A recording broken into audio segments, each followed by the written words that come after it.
to the Atlantic Ocean, hailing from the country of Ireland. Aisling Downey is a second-degree black belt who has been practicing Kempo karate for over 20 years. In fact, it's a rumor that you grew up in a karate studio, which is no surprise, and it's not like you had a choice considering who your parents are. Aisling holds a degree in sports management and coaching. She is completing her yoga instructor certification and is a proud mom to her new little boy, Ethan. Aisling will be speaking today about the similarities and complementary relationship between yoga and the martial arts. So please welcome Ms. Aisling Downey.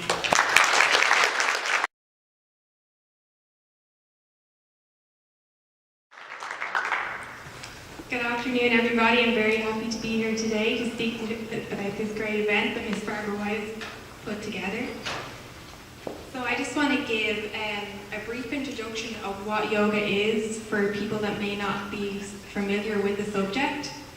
Yoga is a series of exercises and movements that are created with deliberate breathing techniques to reach an openness, balance, and flexibility of the mind. So how is yoga and martial arts complementing disciplines? Well, some of the key disciplines that I have seen through my practice, if we look at the martial arts, our universal patch on our uniform, all of the circles and shapes, squares and triangles, that sort of thing, they are shapes that we create as we perform our forms and techniques and basics and stances and that sort of thing. So also, when we practice yoga, a lot of the shapes that we do are very similar.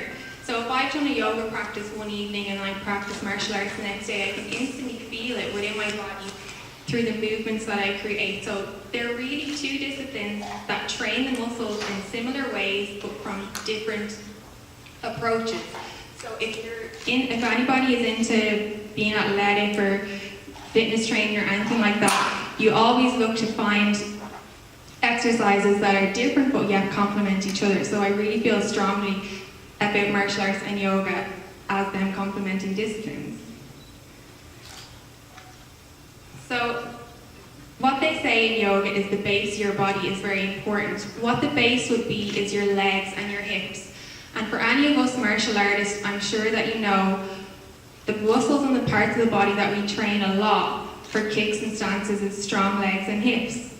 That's where we get our dynamic when we do our forms and techniques and our twists and movements. That's when we have the lower body strong and the upper body becomes in sync and starts to move as one. So that's when we really start to achieve in our martial arts. So I just want to list a few of the general fitness you can achieve and the wellness you can achieve through practicing yoga.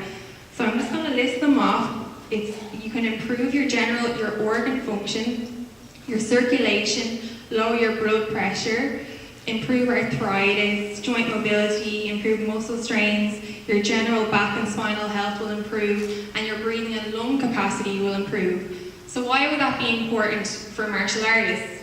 Well, if you're really, really fit and well from practicing yoga, of course you're going to become a better martial artist. If I can give an example from a professional sports point of view, at home in Ireland and England, a lot of professional soccer players have taken up practicing yoga. These soccer players have then been able to prolong their career late into their 40s because they have improved their wellness from practicing yoga and they have less injuries, less muscle strains, and they're just really better players for it.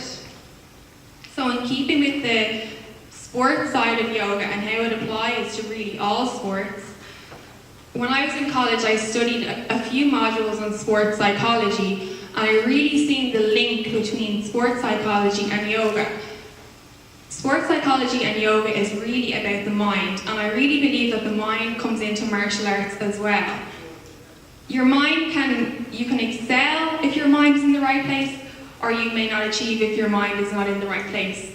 Yoga really is about what you think it is, the shapes and the stretches and the postures, but really what it is about the mind and the breathing. When you have become advanced in these practices of breathing, your mind becomes quite still. You can focus in on the situation where you are here now and present in the room. If you have that attentiveness and you can really focus on what you're doing and your mind isn't thinking about anything else, which is very hard to do, you then start to relieve them anxieties. you create belief in your abilities, and you can really excel to places that you never thought you could go. So if you can really draw them two together, sports psychology and yoga, and how they are related. If you think about if you're testing for your black belt or yellow belt or anything, if you're competing in competitions like the IKC 2014 this weekend, if you have your mind where it needs to be, you're focused on what you need to do, you can achieve really anything that you want to. So that's why I really stress the importance of yoga and martial arts for me, where it has made me believe and can really set your mind in the right place. Just to give you a little bit, there's a lot of research now that's coming into yoga. There's a man called Dr. Rick Hansen, and everything I've just spoke about there, he has reinforced this in real scientific research. So again, Dr. Rick Hansen, if any of you are interested in getting some research of what I have just said, and if you believe it's true, and this, I would really recommend Googling him or getting his book and having a real read about that, because that's like what's happening now in the yoga world, so it's really interesting. And just since this is a women's symposium and women in Kempo, I just wanted to speak a bit about how it empowers me as a martial artist.